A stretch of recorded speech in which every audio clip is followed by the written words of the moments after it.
Tuhan, ini aku utuslah,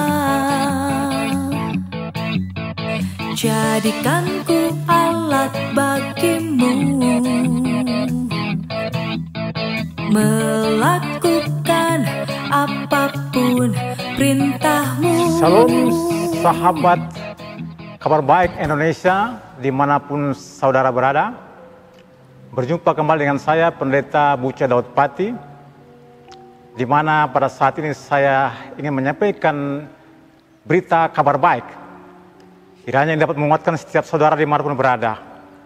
Kabar baik ini yang terambil dari Alkitab tentunya, dan diskusi atau kabar baik saat ini saya beri judul, yaitu menyelesaikan perjalanan iman kita. Ini sangat penting, saudara terkasih. Jadi menyelesaikan perjalanan iman atau menyelesaikan panggilan iman, ini bicara tentang amanat agung Tuhan Yesus Kristus. Sebelum saya lanjut, saudaraku yang terkasih, ada satu kisah yang menarik, ya, dari Dr. Brian J. Belley, yaitu seorang presiden Zion Fellowship International, Zion Ministry Institute, dan Zion Christian University, dan ada begitu banyak jabatan-jabatan lainnya. Kesaksian yang luar biasa untuk mendukung daripada tema ini adalah suatu perdebatan tentang yang namanya doktrin yang begitu kuat, ya, antara gereja-gereja mainstream dengan perkembangan pada saat tahun 70-an di Amerika tentang karismatik. Hal ini membuat dia menjadi sangat bingung, dan akhirnya apa yang terjadi, dia merasa begitu penekanan demi penekanan itu begitu kuat, sementara dia telah mengalami suatu karar Roh Kudus dalam kehidupannya, dan penekanan tentang bahasa lidah dan lain-lain itu saat itu belum begitu semua orang bisa menerimanya atau gereja menerimanya. Ini sangat mendukakan hatinya, sehingga suatu ketika dia berdoa, Tuhan, ambil saja nyawaku, karena begitu kuatnya tekanan demi tekanan yang terjadi pada saat itu di antara gereja-gereja. Dan Tuhan mendengar doanya, dia meninggal. Wow, sahabat yang terkasih, di dalam meninggalnya itu dia melihat tubuhnya atau rohnya itu meninggalkan tubuhnya, terangkat naik ke atas. Dan terangkat naik ke atas, dia melihat di bawah, ya, jasadnya itu ada di bawah, dan dia naik terus ke atas. Dia terangkat sampai ke atas dengan kecepatan yang tinggi. Tetapi kira-kira momen sampai kepada pintu gerbang surga, pada pintu gerbang surga, dia langsung teringat akan perjalanannya dia. Itu ada slide yang dibukakan baginya. Dari masa kecilnya, dia melihat semuanya itu secara jelas seperti sebuah film. Masa kecilnya sampai kepada masa dia remajanya, dan terus, sampai selanjutnya yang terjadi adalah, berikutnya adalah lembaran kosong. Dan ketika mau mencapai pada pintu surga itulah, dia merasa sedih yang sangat teramat di dalam hatinya. Dan di situ dia merasakan suatu pengertian baru kepada dia tentang bagaimana menyelesaikan perjalanan itu, panggilan itu kepada di dalam kehidupan setiap orang manusia. Saudaraku yang terkasih, saya ajak kita untuk buka di dalam Matius 25 ayat 20 sampai 23. Berkata demikian, hamba yang menerima 5 talenta itu datang dan ia membawa laba 5 talenta. Katanya, Tuan, 5 talenta Tuhan percayakan kepadaku, lihat aku telah beroleh laba 5 talenta. Maka katanya tuannya itu kepadanya, baik sekali perbuatanmu itu, hai hambaku yang baik dan setia. Engkau telah setia dalam perkara kecil, aku akan memberikan kepadamu tanggung jawab dalam perkara yang besar. Masuklah dan turutlah dalam kebahagiaan Tuhanmu. Wow, luar biasa. Lalu datanglah hamba yang menerima 2 talenta itu berkata, Tuan, 2 talenta Tuhan percayakan kepadaku, lihat aku telah beroleh laba 2 talenta. Maka kata tuannya itu kepadanya, baik sekali perbuatanmu itu, hai hambaku yang baik dan setia. Engkau telah setia memikul tanggung jawab dalam perkara yang kecil, aku akan memberikan kepadamu tanggung jawab dalam perkara yang besar. Masuklah dan turutlah dalam kebahagiaan Tuhanmu. Saudaraku yang terkasih, yang terjadi ketika ia memiliki 1 talenta, dia tidak mengembangkannya, dan dia berkata kepadanya, aku tahu bahwa Tuhan adalah manusia yang kejam, yang menuai di tempat di mana Tuhan tidak menabur, dan yang memungut dari tempat di mana Tuhan tidak menanam. Karena itu aku takut dan pergi menyembunyikan talenta Tuhan di dalam tanah. Ini terimalah kepunyaan Tuhan. Saudaraku yang terkasih, ketika kesaksian diberikan oleh Brian, yang terjadi ketika dia melihat tentang slide-slide kehidupannya, dia betapa sedihnya meninggal sebelum waktunya. Ini pertanyaan besar bagi kita. Betul bahwa semua orang dipanggil di dalam waktu kurun yang berbeda ketika akan kembali kepada Sang Pencipta. Tetapi bagi saudara dan saya, bagi semua sahabat dimanapun berada, sebagai orang percaya, kita punya panggilan, ya. Kita punya panggilan sebagaimana yang tadi dikatakan tentang talenta, ada yang 5, ada yang 3 atau 2 dan yang 1.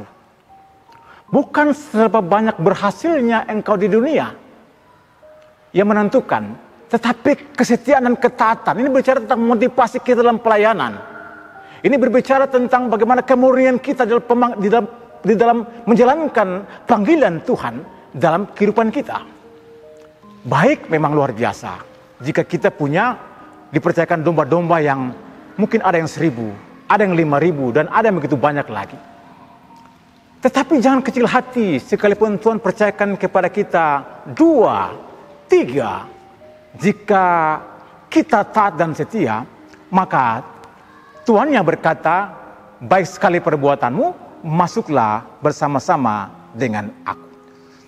So, ini juga memberikan kepada kita satu kekuatan bahwa pekerjaan kita di dunia, baik rohani ataupun sekuler dalam tanda petik, mempersiapkan kita untuk menjalankan suatu posisi kekal di dalam kehidupan kita yang akan datang. Apapun jawaban pekerjaanmu, ya, jika engkau adalah orang yang mengerti tentang hubungan dengan Tuhan, maka kita akan tahu bahwa pekerjaan kita itu baik atau tidak, benar atau tidak, dan selanjutnya setia di dalam menjalankan itu. Dan keberhasilan itu kita belajar untuk melihat tentang di mana Tuhan yang disenangkan, bukan manusia yang disenangkan. Baik pekerjaan sekuler ataupun rohani. Dalam hal ini kita bicara tentang kehidupan bergereja misalnya. Menurut karunia-karunia yang sudah Tuhan percayakan, talenta Tuhan percayakan, kembangkanlah itu supaya ketika waktunya tiba bagi kita dipanggil, kita siap untuk menerima tentang marilah masuk makan bersama denganku, hai hambaku yang setia.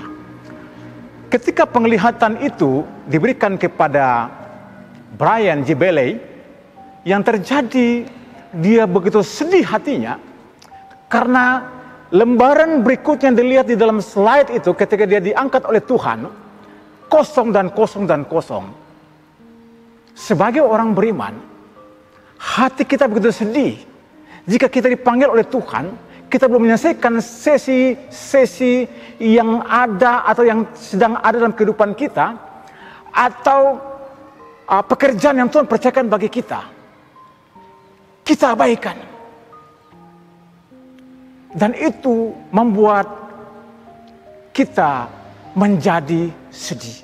Dalam hal ini, saya tidak masuk berbicara kepada surga dan neraka, tetapi upah kepada kita. Sesuatu yang luar biasa, yang kekal, yang dikatakan tentang masuklah makan sehidangan denganku, hambaku yang setia.